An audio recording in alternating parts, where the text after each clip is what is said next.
His hands are meant to hold. And welcome back to the show. This is the Real Estate Zone. My name's John McClellan. I'm your local mortgage banker here every Saturday from 3 to 4 p.m. answering questions about real estate and mortgage financing for all of us, all you Central Texas listeners. Our phone number here, if you'd like to be a part of the show, remember this is a call-in show, 512-836-0590. That's 512-836-0590 or toll-free, 877-590-5525. Questions, comments, would love to hear from you guys. All alone on the show today, Mr. Kevin Bown, my usual co-host, is out at a charity function today, so I wish him well with that. And so give us a call. You know, we're here to answer those questions for you. Let's get back to mortgage rates, and let's talk about what's happening there.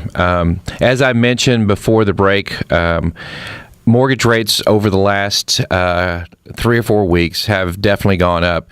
The last 3 days saw an amazing increase in the rate of a 30-year fixed mortgage, 15-year fixed mortgage out there, whatever you want to choose.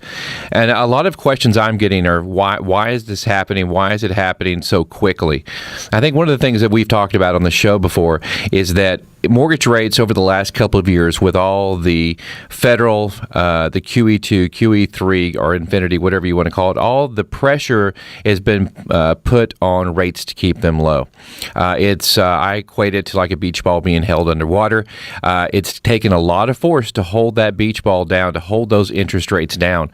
On Wednesday, the FOMC, which is the Federal Open Market Committee, met, and that's just basically the Federal Reserve Board of Governors meet, and they release the information about what they've been talking about, maybe some of their opinions.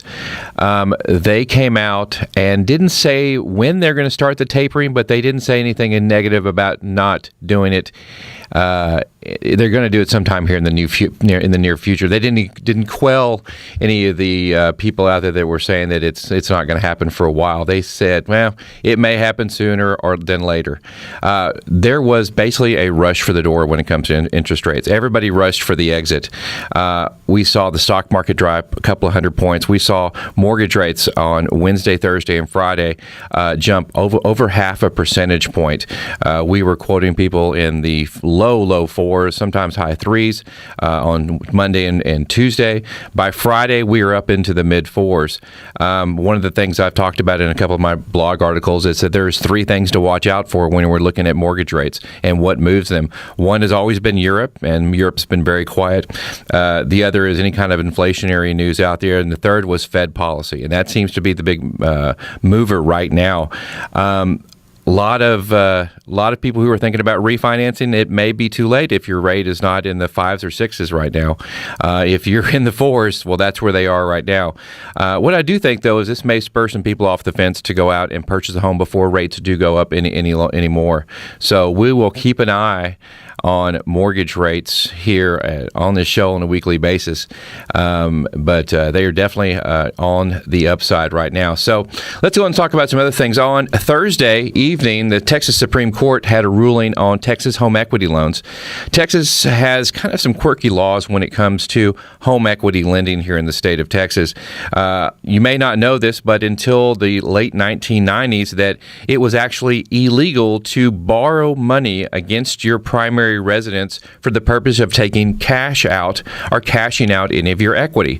So before the late 1999, 1998, if you had a house that was worth $200,000 and you didn't owe a single penny on it, you couldn't, because it was your primary resident, your quote-unquote homestead, you couldn't go to a bank and get a loan to get cash out to borrow against your property. The reason for that is it was actually written into the Texas state constitution. It was to protect homeowners from doing the wrong thing, and from we've had some pretty strict homestead laws here in the state of Texas.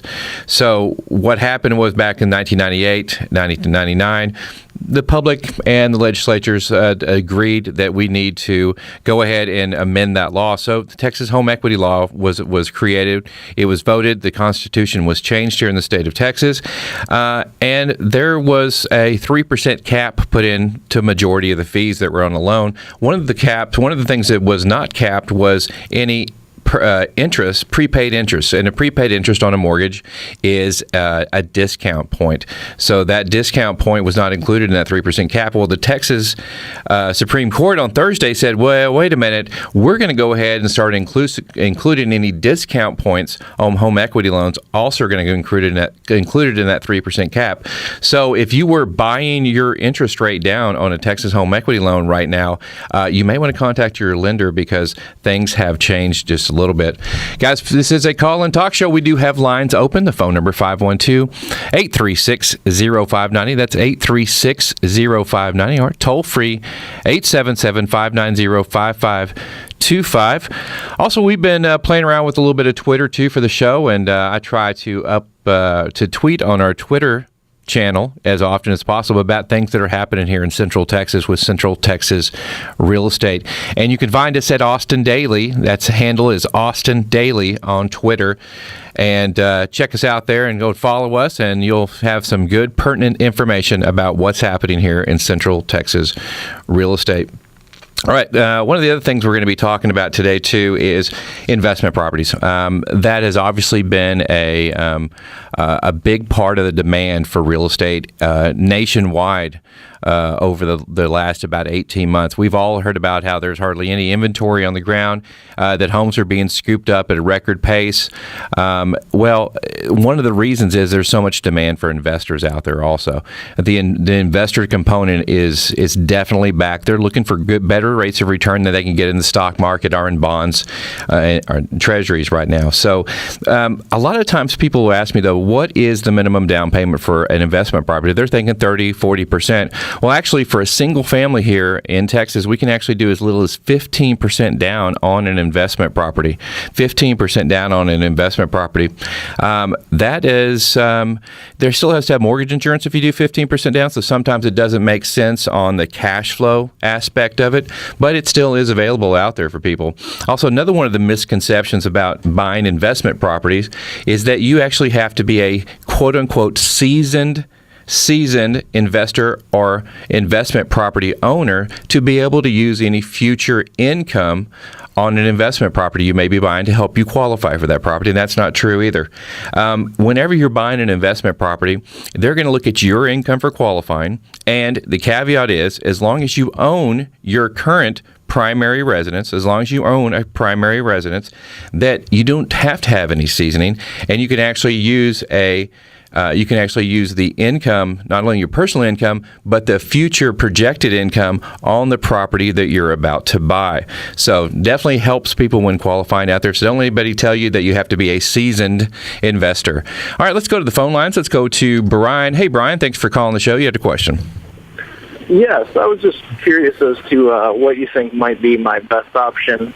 Trying to purchase my first home, looking to stay under $150,000. I was just wondering what areas might best be suited for that. Well, the problem here is that it's not going to be anywhere with probably an Austin address. There are some in East Austin that you might, especially Southeast Austin or Southeast Austin, that may fall within that category, but they're quickly disappearing. What part of town do you work in, Brian? South Austin. In South Austin. Have you thought about maybe looking in the Kyle or Buda area? I've considered it. My other half really wants to stay in Austin. Right. But, I personally am very open to the Kyle and Buda area. Right. Down there, too, there's definitely some easy financing down there. They have USDA program available down there where it's zero down financing, very low mortgage insurance, probably one of the better loans to get out there if you go into the Hayes County there, and you can actually use that type of loan. You'd have to go into far eastern Pflugerville area up in northern Austin to be able to use that anywhere, in closing or up in the northern Leander area. And that's probably where we're going to find some of those price ranges at. Now, let me ask you a question. So you guys sound like you're pretty young. Have you ever thought about maybe buying a duplex or a triplex or a fourplex even, using an FHA loan? Yeah, it would be my my personal because goal to do something like that. Because what you can do on an FHA loan, it's only a 3.5% down payment, even if you're buying a duplex, triplex, or fourplexes, and whatever unit or units you're not living in, those can actually help you qualify. They can actually use that income to help you qualify for the mortgage. And a lot of times, if the price is right on the property, you can your mortgage payment will be less than it would be on a single-family home, maybe even in the same neighborhood, because you have extra income coming in from the other unit or units. Oh, okay. Yeah, so that's a really neat program. In fact, there's actually a grant program that's available out there that actually may even be able to provide you with a down payment. Do you know, are you, well, I'm sure you know, are you in education in any way? Are you a firefighter, EMT?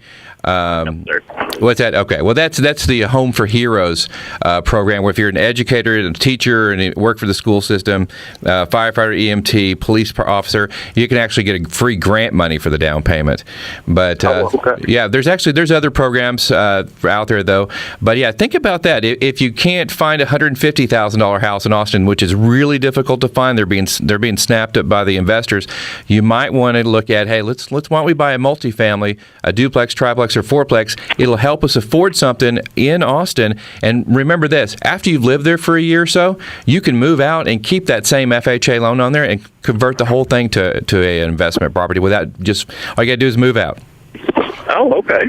All right. Well, hey, Brian, we appreciate the phone call. Thanks for listening. Guys, we're going to take a break. When we come back, Paul, you're up next. You're listening to The Real Estate Zone. We'll see you in a minute.